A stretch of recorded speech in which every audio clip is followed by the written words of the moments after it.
안녕하십니까? EJ 지식TV를 시작하겠습니다. 이번 주제는 애덤 스미스의 고전 경제학 저서인 국보론 The Wealth of Nations를 소개하기로 하겠습니다.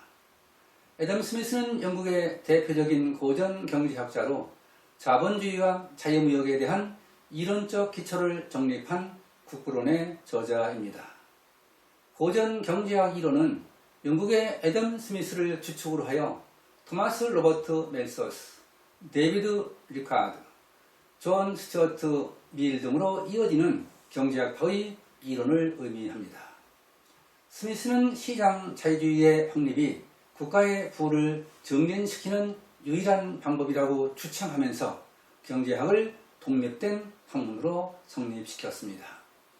18세기 중엽 영국은 중상주의 정책의 한계가 나타나면서 산업 자본가 계급이 새로운 생산력의 담당자로 대두하는 역사의 전환기였습니다. 따라서 국부론의 전체적 체제는 중상주의나 중농주의에 반하여 영국의 산업혁명 초기 단계에서 산업 자본이 요구하는 자유경쟁은 보이지 않는 손의 인도를 받아 원래 의도하지 않았던 목표를 달성할 수 있다는 경제적 자유주의를 표방하게 된 것입니다. 스미스의 이러한 자유주의적 사상은 그가 글래스고 대학에서 수학하는 과정 중 공리주의 학파의 창시자였던 허치슨으로부터 많은 영향을 받게 되었습니다. 스미스는 에든버러 대학에서 1748년부터 1751년까지 영문학, 문학 비평, 법학을 강의하기도 했습니다. 에든버러 대학의 강의는 경제 문제에 대한 최초의 실론으로 그는 이미 사물의 자연적 경로를 강조하면서 경제적 자유주의의 근간을 형성시키게 되었습니다. 이어 그는 1751년부터는 글래스고 대학의 논리학 교수로 12년간 도덕 철학을 강의하기도 했습니다. 스미스의 강의는 자연신학과 윤리학, 법학, 경제학 등 4개의 부문으로 되어 있었고 특히 윤리학 내용은 1759년에 인간성을 다룬 도덕 감정론으로 출간되기도 했습니다. 스미스는 1764년부터 1766년까지 유럽 여행을 통하여 중농주의 학파의 자연법 사상을 경험하게 되었고 그 후 고향에서 저술 활동을 하게 되었습니다. 이때 저술 활동을 통하여 1776년에 그의 저서 국부론이 국부의 본질과 원인에 관한 연구로 출간되었습니다. 스미스의 국부론은 리카드의 경제학 및 과세의 지원리, 마르크스의 자본론, 케인즈의 고용, 이자 및 화폐의 일반 이론과 함께 경제학의 4대 고전 중 하나로 일컬어지고 있습니다.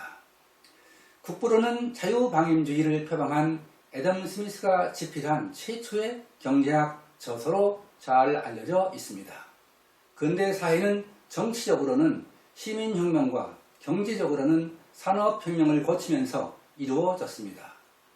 국부론은 시민사회를 배경으로 국민의 부를 정진시키는 합리적인 방안을 제시한 고전 경제학 저서라고 할 수 있습니다. 자유방임주의는 애덤 스미스와 존 스튜어트 밀의 이론입니다. 자유방임주의 사상은 국가의 역할은 사회 질서와 안보 유지에만 국한해야 하고 개인은 정부의 간섭을 받지 않고 경제활동의 자유가 보장되어야 한다는 주장입니다.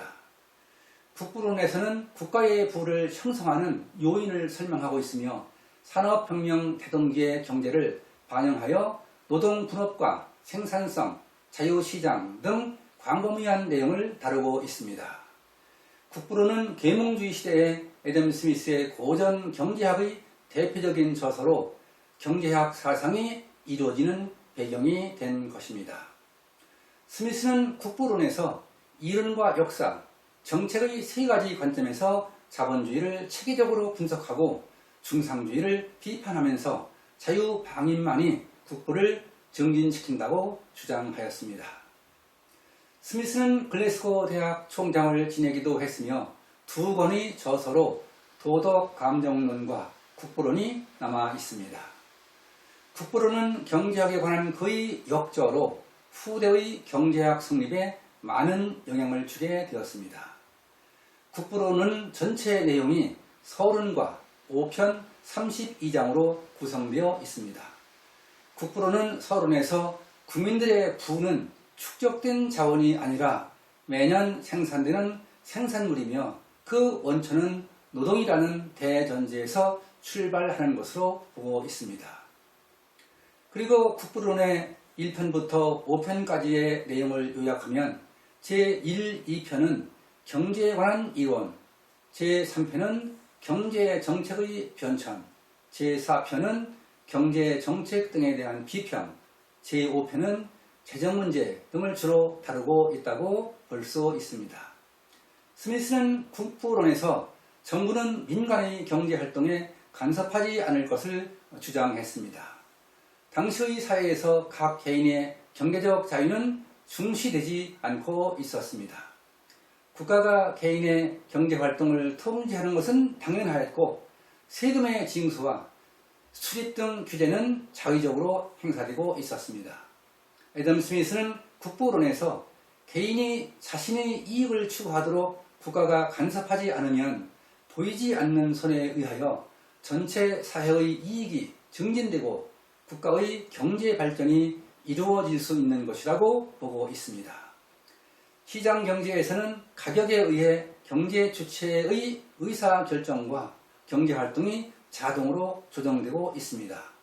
따라서 보이지 않는 손, 인비저블 핸드의 의미는 시장 경제에서 수요와 공급에 의해 가격이 자동으로 조절되는 기능의 시장 기구라고 볼 수 있습니다. 우리들이 저녁 식사를 준비할 수 있는 것은 정육업자, 양조업자, 그리고 제빵업자들의 자비심 때문이 아니라 그들이 자신의 이익을 추구하기 때문인 것이다. 사람은 누구나 생산물의 가치를 극대화할 수 있는 방향으로 자신의 자원을 활용하려고 노력하게 된다. 이와 같이 행동하는 가운데 보이지 않는 손에 인도를 받아 원래 의도하지 않았던 목표를 달성할 수 있게 되는 것이다. 이것이 바로 애덤 스미스의 보이지 않는 손의 논리인 것입니다. 따라서 스미스는 국가의 기능을 최소화하여 정부의 역할은 소극적이어야 한다는 야경 국가론을 주장하였습니다. 정부의 역할은 사회 질서와 안보 유지에만 국한되어야 하고 개인은 정부의 간섭을 받지 않아야 한다는 주장입니다. 또한 스미스는 자유방임주의를 주장하여 각국이 자국의 산업을 보호하기 위하여 관세를 부과하고 수입을 제한하는 것은 자연적인 자유를 침해하는 것이라고 주장하였습니다. 따라서 자연의 법칙에 맞는 국가 간 경제 질서는 국제적 분업에 의한 자유무역을 강조하고 있습니다. 위에서 살펴본 바와 같이 애덤 스미스는 국부론에서 자본주의와 자유무역에 대한 이론적 기초를 제공했던 것입니다. 지금까지 애덤 스미스의 고전 경제학 저서인 국부론, The Wealth of Nation과 그 개발적인 내용을 소개하였습니다. 애덤 스미스의 국부론을 통하여 계몽주의 시대의 자유방임주의 사상을 이해하는 계기가 되었길 바랍니다. 독자 여러분과 유럽의 중상주의적 사회 질서가 민주적인 근대 시민사회로 전환되어 가던 시기에 스미스의 자유방임주의 사상이 공유되었길 기대하면서 방송을 마치겠습니다. 감사합니다.